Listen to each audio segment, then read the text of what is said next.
clothes on you, man. And you were casting them clothes off, man. Oh, polite, when he came down the first time, he said, you almost had me. He was about ready to put that shirt on, man. Yeah. Then he thought about it and took it off. You know? Yeah, because he rather hang with dead pharaohs tombs. That's right. That's right. Yeah. All right. It says, I'm going to read that again. Behold, I come as a thief. Blessed is he that watcheth and keepeth his garments, lest he walk naked and they see his shame. And we're seeing your shame. Yep. We're seeing your shame, man. 16, Revelation 16 and 16. And we're talking about this time. You know, the war of Armageddon is right around the corner. 16 verse. And he gathered them together. This is the Most High. He gathered them, all these armies, together into a place called in the Hebrew tongue Armageddon. Now, when you look up the word Armageddon,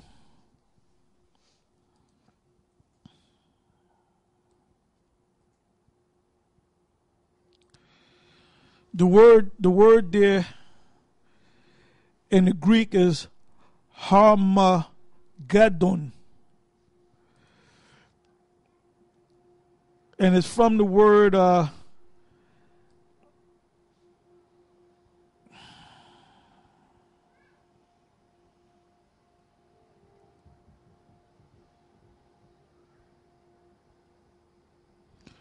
it's from two Hebrew words, hor, magadwan. All right. Let me click on the word hor, which is H2022. It means hill, mountain, hill, country, mount, which they're correct on that. Now let me go to H4023.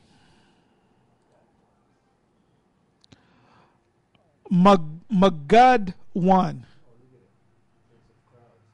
Oh, that's the word Gad in Magadwan is troop, like the tribe of Gad. Now it says Megiddo or Megiddon equals place of crowds. The crowds are these armies. All right. Then it says ancient city of Canaan, assigned to Manasseh and located on the southern rim of the plain of Esdreleon, 6 miles from Mount Carmel and 11 miles from Nazareth. All right. But the actual word means when you put the word together, these two words together, Ham Magadwan, and go back.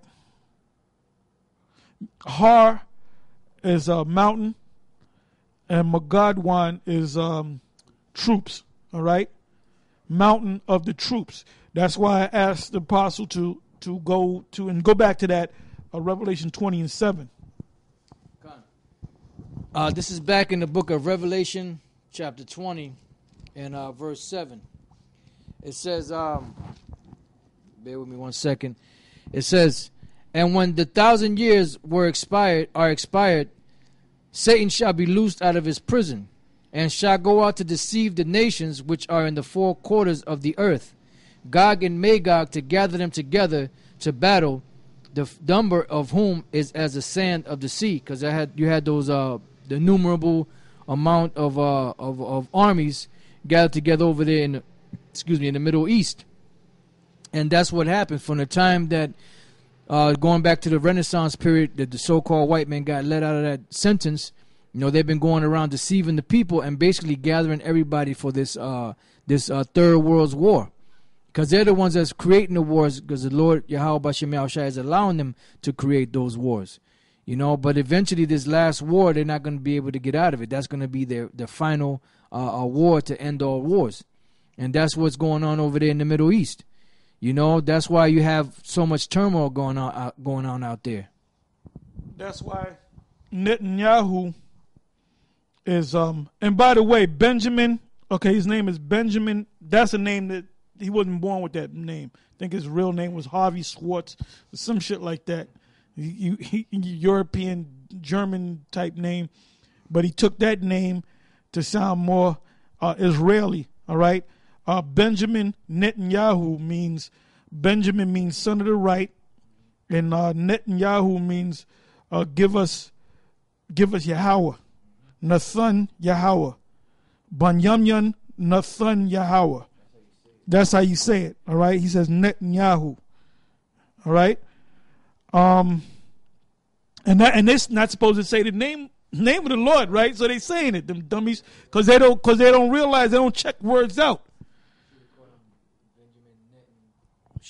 They should have called him Benjamin Netan Hashem. Right, Benjamin Netan Hashem.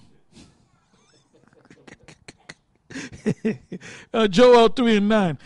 Proclaim ye this among the Gentiles, the nations. Prepare war, because there's going to be many nations coming together for this war, this coming war that the black conscious movement don't know nothing about. They don't know anything about the mark of the beast. They don't know nothing about prophecy. In all their debates and all their lectures, they mention absolutely zero about prophecies, man.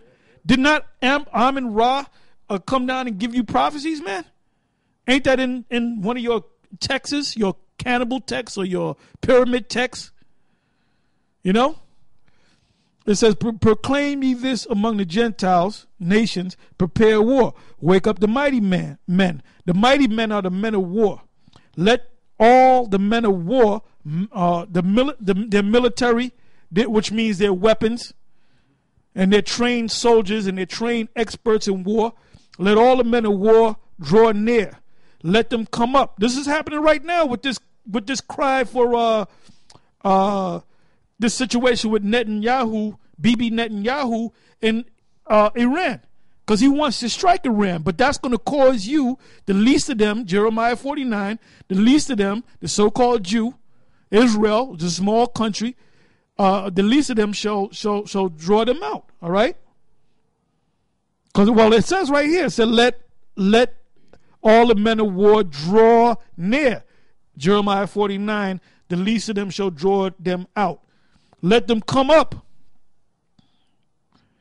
And this Joel 3 goes hand in hand with Revelation 20:7 and Revelation 16.